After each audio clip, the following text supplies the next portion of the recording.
Behind the numbers and seriousness, the budget policy statement presentation process is usually characterized by carefully well choreographed steps. This year did not disappoint, albeit with a twist. Two protesters pushed through and attempted to grab the symbolic budget briefcase during the ceremonial photo shoot, but he was restrained. Our reporter Allan Aoko highlights the touch of flair, colourful events, sights and sounds that characterized this year's budget day.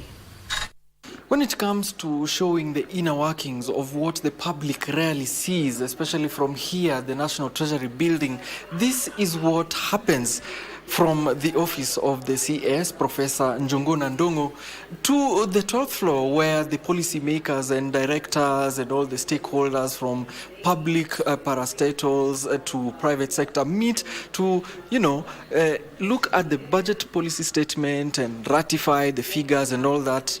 This is the color that comes before the budget is read.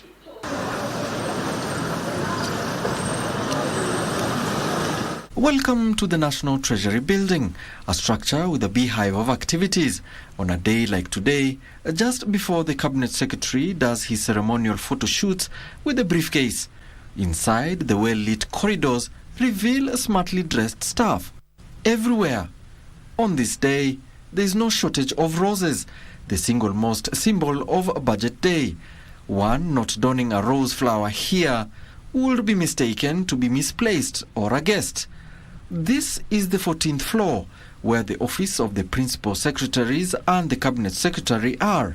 The body language of those involved is that of excitement. When the time to leave the office and head to the National Assembly arrives, notice the well-planned ceremonial walk of the cabinet secretary from his office, flanked by his two principal secretaries and even the governor of the Central Bank of Kenya. As we transit outside, notice the choir entertaining the public with hits after hits of carefully selected songs.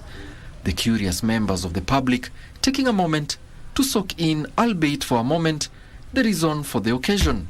And while the crowd was not as large as in yesteryears, it was clear that the moment we all train our cameras for as journalists had arrived. Never mind that the crowd control becomes a rule of the jungle to make sure your media house captures a moment which you only get once a year. And when the moment arrives, suddenly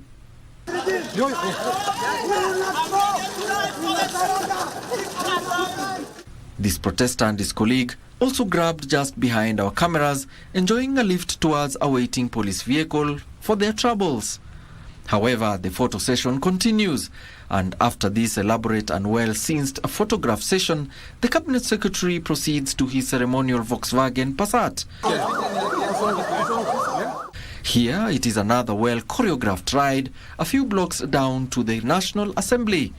The balance of it all between security personnel, journalists and vehicles in harmony, until the arrival at Parliament buildings.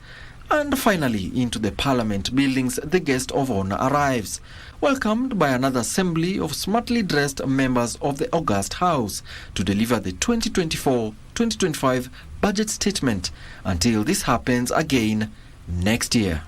Allan Aoko, Prime Edition.